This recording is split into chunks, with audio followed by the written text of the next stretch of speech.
Até então gosto muito, né? Mas eu não sei se fosse frequente todo dia tivesse turista, eu não sei se eu iria gostar, por exemplo, né?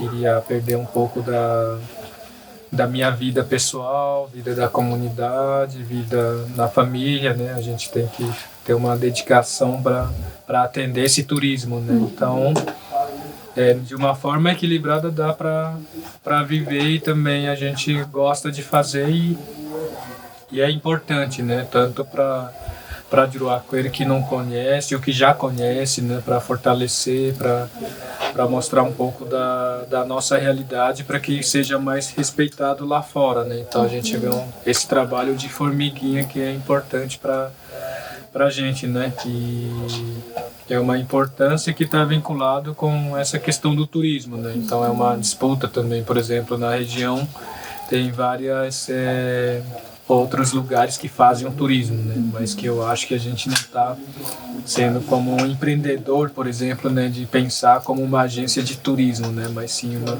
questão mais consciente, mais um turismo de base comunitária mesmo para a gente ter um pouco de consenso também, né, de pensamento. Vem para as comunidades com uma visão muito estereotipada, né? Tipo, não, o índio tem que estar pelado, tem que estar pintado, não, o índio é aquilo, não, o índio não é isso, né? Então, eles já vêm com uma definição, né? Eles já têm uma cabeça formada, né? Que é a educação que é transmitida, a educação que é passada, né, nas redes de ensino, por exemplo, não estuda a realidade, assim. E daí tem lá a questão do descobrimento do Brasil, daí tem os europeus, né, que vêm no Brasil e descobrem, né, mas muitos falam, né, o que os indígenas estão fazendo no Mato Grosso, por que não está na Amazônia, né? Então, o nosso contexto é a mesma coisa, a gente está na Mata Atlântica, e muitos não percebem, né, que aqui é o nosso lugar, né, aqui que a gente vive e é onde a gente consegue sobreviver, porque é o nosso sistema que está aqui na Mata Atlântica, né, e muitos falam, quando pensa em indígena é tudo da Amazônia. Tipo, não entende que também tem povos em outros biomas do Brasil, por exemplo. A gente vai conhecendo parceiros, assim, que você pode ter uma aliança para o futuro, para o resto da vida, né? Que a partir do momento que você tem esse contato, né, que convém também para você e para esse Juruá que está vindo dentro da comunidade, com boas intenções, isso pode ser para a eternidade, para a vida inteira, assim. Como muitos Juruáquere que a gente conhece que vem na comunidade e se torna amigo.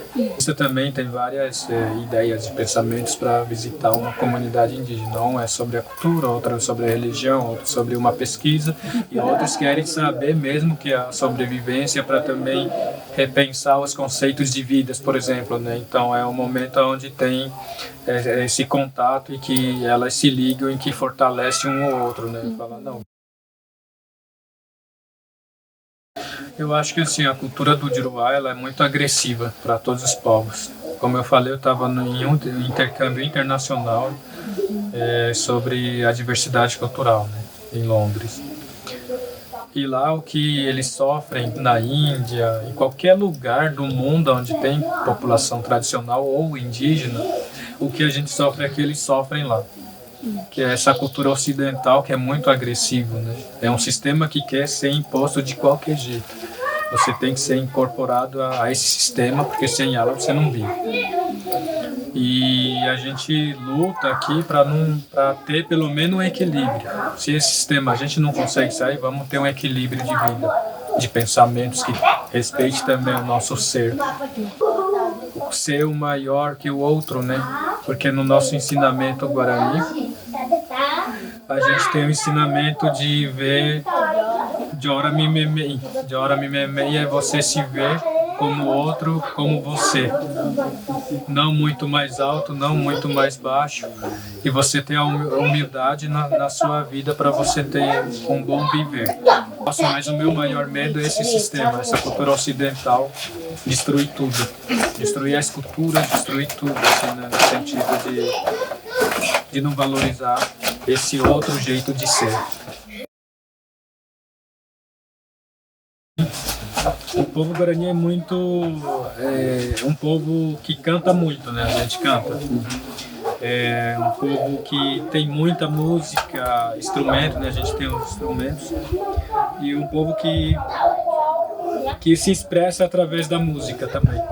E daí tem esses cantos mais religiosos, né, espirituais, que não é falado, é só som.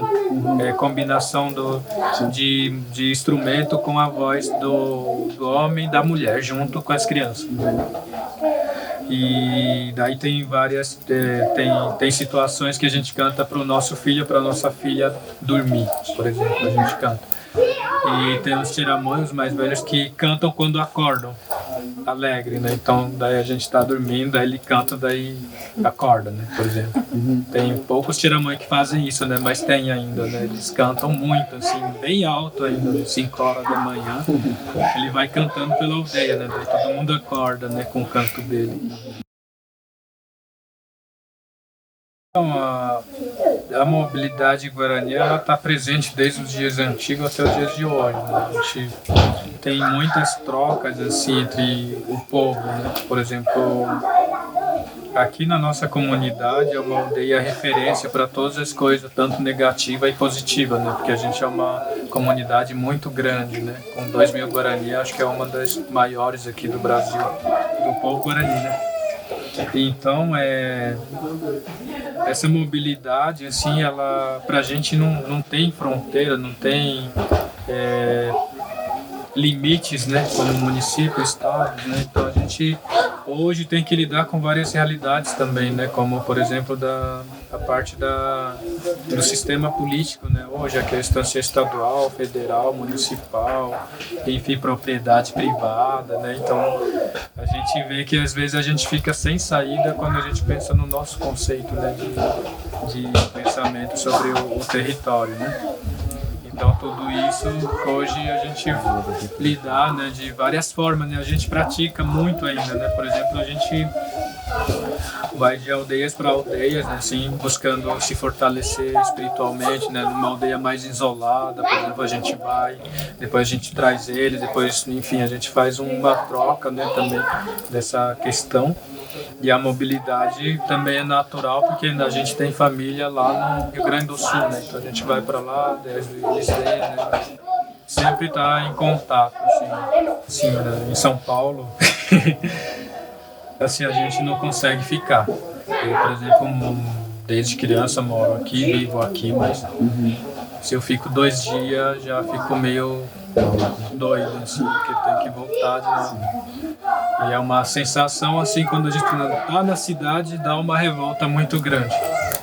Porque só de pensar que tudo aquilo foi um dia floresta, foi nascente, tinha comunidade, né? Então tudo isso dá uma revolta muito grande. Como que a gente foi capaz de fazer isso, né, com a natureza, né? Então a gente transformou em uma cidade de pedra, tirando toda a riqueza, todo o espírito, né, que lá vivia. Por exemplo, a gente tem muita ligação espiritual com plantas, com animais, né? E tudo isso foi desconsiderado, assim, por um ser, né? Que é o nosso ser humano, né? Então a gente se coloca também nela, né? Mas, e enfim, a gente dá uma revolta muito grande, assim. Não, eu acho que assim, no Brasil, né, tem a FUNAI, que ela é uma instituição indigenista, né? E dentro dela tem várias questões que são trabalhadas, né, que vai diretamente afetar uma comunidade, as comunidades, né. E uma delas é a normativa número 3 da FUNAI, que regulariza o turismo dentro das terras indígenas. E ela é uma obrigação cada comunidade fazer como que é o turismo, como que ela vai atender o turismo para não ficar irregular sobre essa questão do turismo dentro da comunidade, ou se acontece alguma coisa, se por exemplo chegar a falecer um turista, por exemplo, da comunidade, ele vai estar assegurado com uma legislação, né? Então, toda a comunidade tem que ter, né? E aqui a gente conseguiu finalizar ela em 2016, eu acho, e foi aprovada pela FUNAI, então por isso que tem o plano de visitação da terra indígena Tenondeporã. E com essa garantia de reconhecimento federal, você consegue também fazer, tipo, usar ela como uma ferramenta de luta. Ó, a gente tem até um plano que garante a nossa luta também pelo território, né? Porque ela está abrangendo toda a demarcação, né? Então é um instrumento de que o governo também já reconhece ela como uma parte da demarcação, né? Então é uma forma de você estar garantindo o seu território com vários tipos, né, de ações que são importantes também, né? E esse plano, por exemplo, ela também ajudou bastante, está ajudando a proteger o território, né? Mas que ela não foi muito, enfim, aceita, assim, eu diria, pela prefeitura de São Paulo, por exemplo, porque até então tem a famosa lei, né, o plano de ecoturismo de São Paulo, que ela atropelava todos os pensamentos em relação à nossa pensamentos e também sobre a questão da legislação, né, da Constituição, tanto da OIT 69, da Convenção Internacional, né?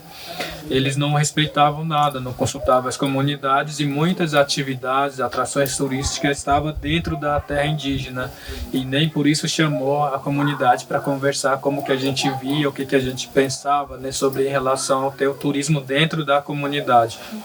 Foi isso que motivou a gente a fazer esse plano de visitação, né? Porque senão, se a gente não ficasse regularizado, se a gente não tivesse uma ferramenta que iria conversar com isso, a gente ia perder o nosso território para os empreendedores, por exemplo, da região. E daí a gente entrou nesse polo ecoturismo na briga, meio que no começo com uma tensão muito forte com a prefeitura, né? Com os conselheiros do polo, por exemplo, que não chamava, e a gente foi obrigado a invadir, por exemplo, a reunião deles, né? Falar, não, a gente quer ser ouvido.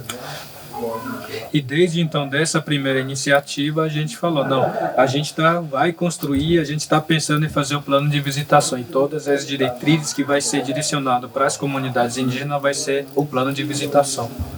Então a gente lutou durante 1 ano e meio para conseguir fazer esse plano e a gente conseguiu fazer, e agora as diretrizes que o polo tem que seguir é o plano de visitação da terra indígena, né? Então a gente meio que amarrou uma coisa um com a outra para garantir tanto essa não invasão do turismo dentro das terras indígenas, mas também se preservar também como povo e também garantir o seu território no reconhecimento do federal para o municipal. Então foram feitas várias ligações, né, para resistir contra essas questões também.